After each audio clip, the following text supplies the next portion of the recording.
All right. Today we're talking black fatigue. But before that, today's podcast is not sponsored by EA Sports. EA Sports. It's the same game. Um, I was it was so black fatigue, reading it, seeing it thrown around. You probably just don't like rude, retarded people. It's it's not necessarily like an exclusively black thing. It doesn't make any sense, but I also see why they're targeting black people for it because it's just one of those things. Anybody that's gonna wield their like status in society as a shield from criticism, if every single time like some injustice happens, you believe it's because of your race, and then you try to use that to get out of a situation or to place yourself on a moral high ground. Like that's all that's been happening. And I think it's just because like for like the last 20 fucking 30 years almost, probably more than that. This is Martin Luther King Jr.'s fault. This is his fault. He was so cool that all black people now wish they were him, and they were civil rights activists, and that they could have that they are currently fighting something akin to what he was fighting, like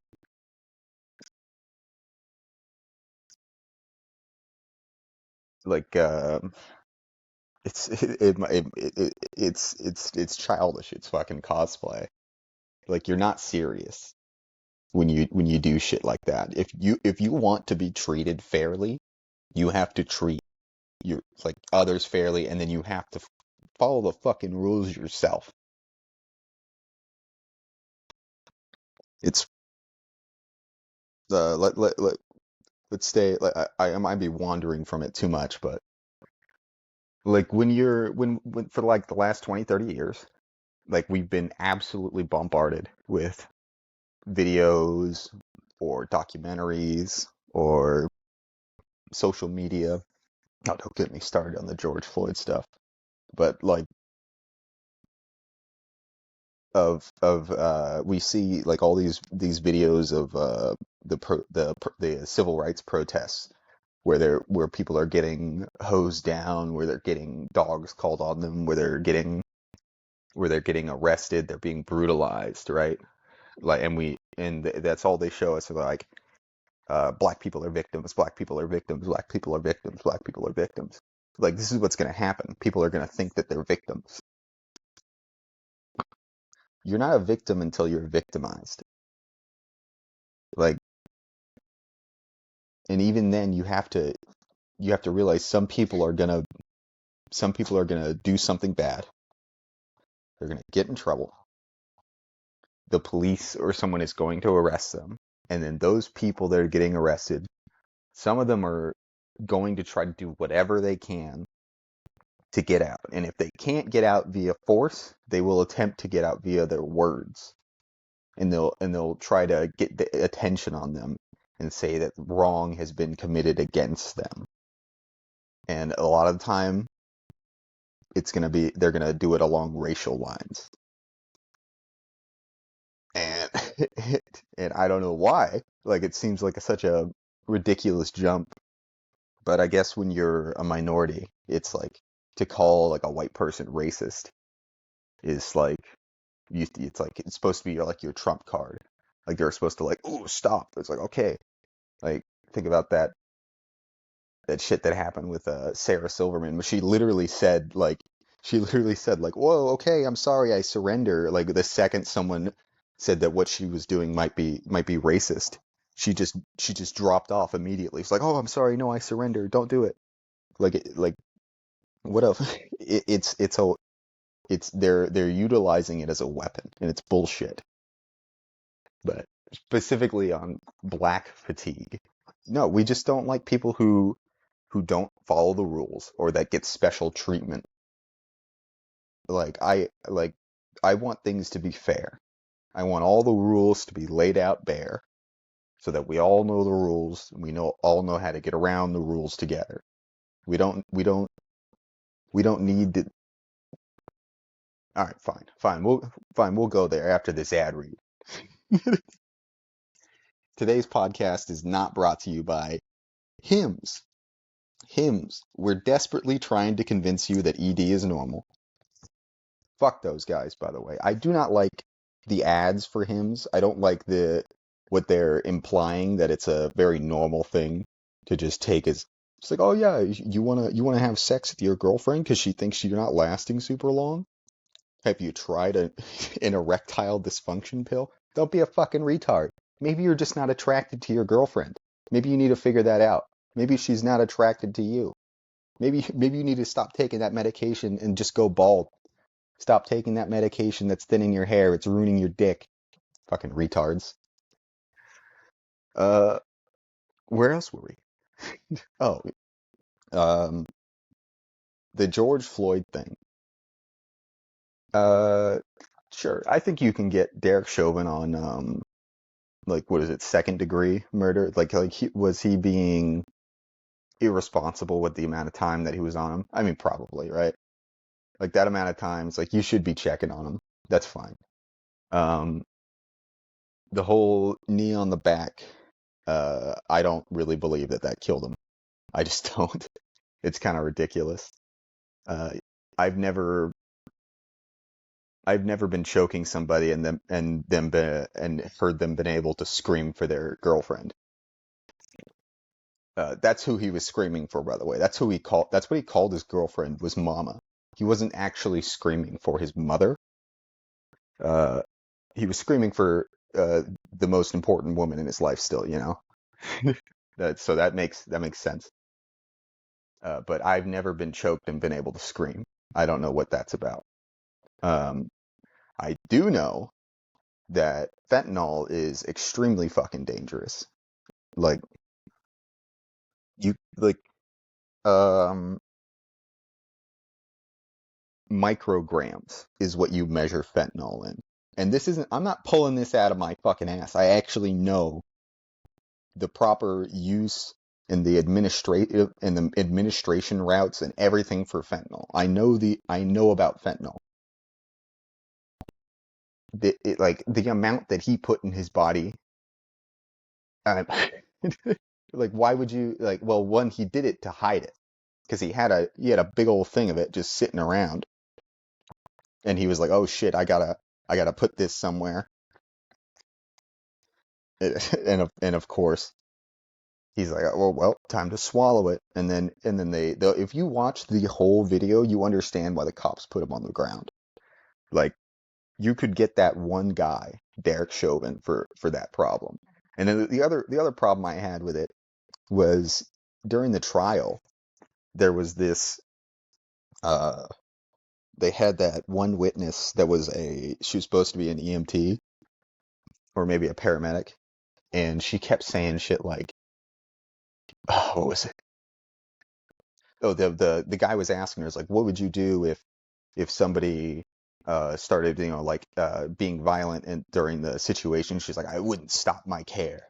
And he's like, what if somebody threw something or started yelling at you? And she's like, nothing would stop me. It's like, you fucking dumb bitch. That's not true. And not only is that like, you guys are like, oh, what do you mean? Because when you take EMT courses, the very first thing so if you go and take an EMT class, you will fail if you do what she just said. If there is danger on the scene, the very first thing you do is check if the scene is safe. If the scene is not safe, you leave it to the police. It is the police's job to deal with that until the scene is safe. When the police tell you the scene is safe, you're allowed to come on the scene, you don your gloves, you don your protective gear, and then you move forward. You cannot not secure the area. If the area is in danger, you don't have a fucking gun. Like she blew my mind how much she was grandstanding on the stand. She was on the stand grandstanding about it. Fucking stupid. Fucking retarded. And then they get the other dude who was the MMA fighter, and it's like they were trying to like talk about the blood chokes, and actually you can't, if you're being choked, you're not screaming. You're just not. It's just not happening.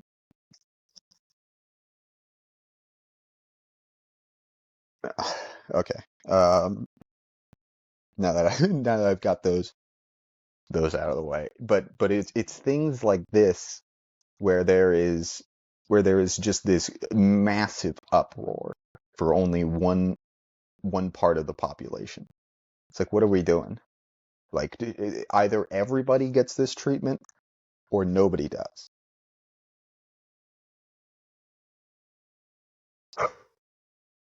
Um, I was talking about the whole George Floyd thing and what I think of that. I was talking about fentanyl too. Like from what I remember, like one of the so if you take shit, I don't want to say it's an opioid because I can't.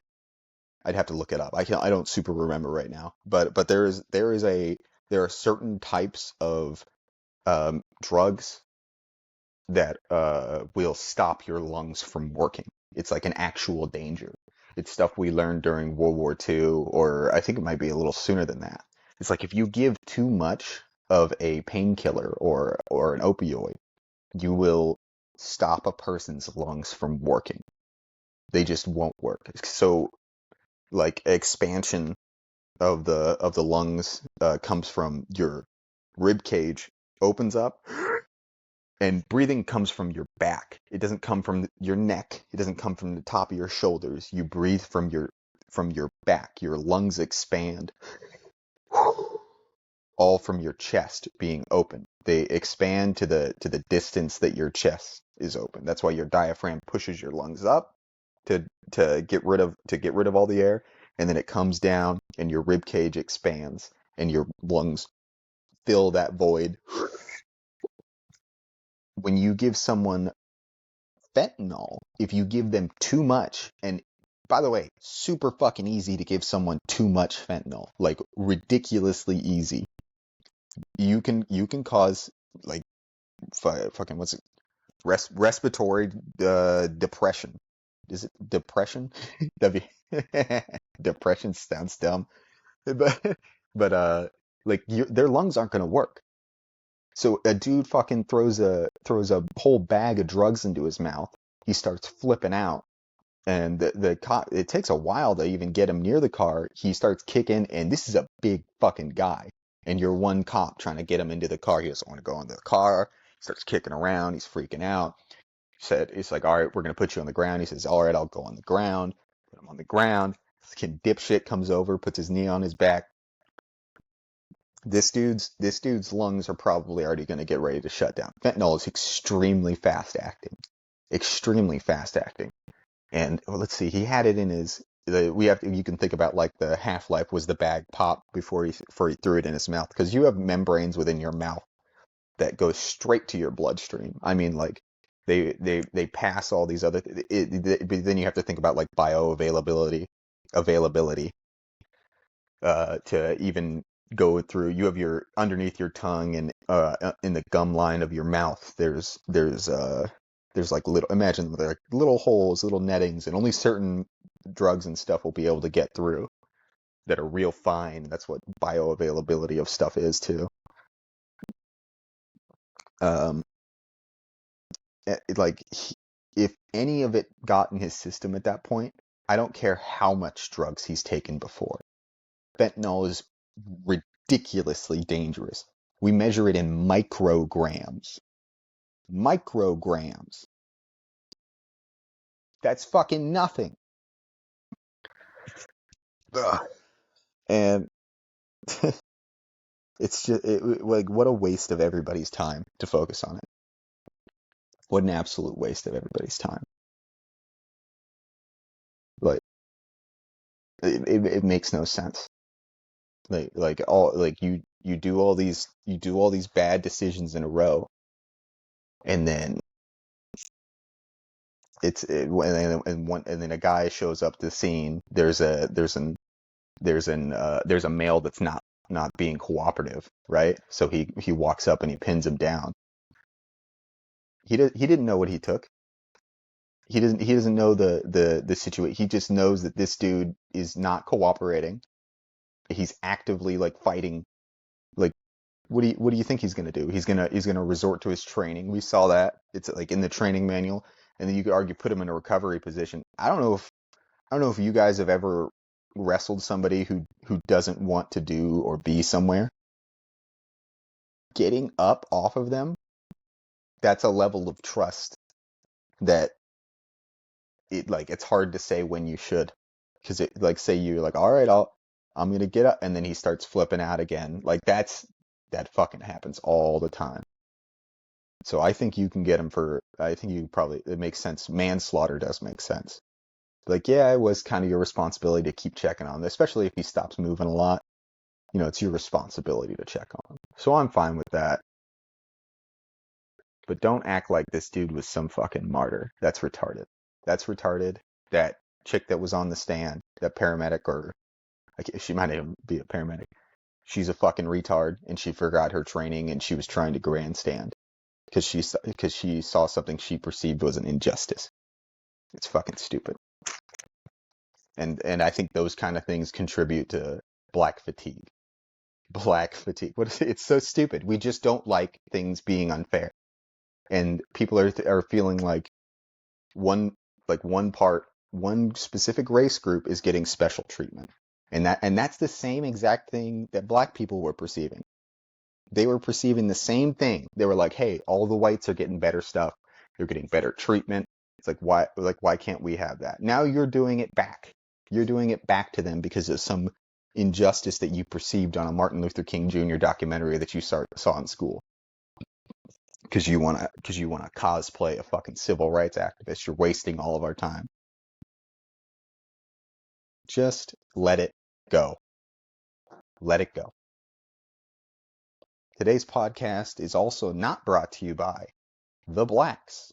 The blacks, where 13% of the population gets 15. You didn't write this.